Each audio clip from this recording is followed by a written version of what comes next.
Health News. Sa kasikas sa panglawas, mga sakit nga makuha karong panahon sa pagsugod sa ting-init.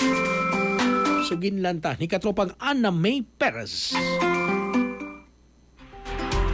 Nagpagawas ang mga health experts o pahimangno sa publiko batok sa mga sakit nga kasagarang musaka karong pagsugod sa ting-init. Sumala sa Department of Health, lakip sa mga sakit nga bantayan ang heat stroke, dehydration ug food poisoning tungod sa taas nga temperatura. Gipasabot nga ang heat stroke mahimong hinungdan sa kalipong o pagkawala sa panimuot kung dili matambalan dayon. Samtang ang dehydration resulta sa kakulang sa tubig sa lawas. Gipahimangnuan usab ang publiko sa food poisoning tungod sa dali nga pagkadaot sa pagkaon sa kainit. Gidasig sa DOH ang publiko nga moinom og igo nga tubig, likayan ang sobra nga init sa adlaw ug siguruhon ang limpyo ug husto nga pag-andam sa pagkaon aron malikayan ang mga sakit. Mga katropa, paliguna ang lawas uban ang Santon Vitamin C nga produkto sa Yes to Health. Sugdi imong adlaw nga ligon ug batasana ang pag-inom sa Santon Vitamin C, the alkaline vitamin C. Alang sa nakahiusang Pilipino para sa Pilipinas, ako ang inyong katropa Ana May Perez, XFM News. Kasikas Express. Balita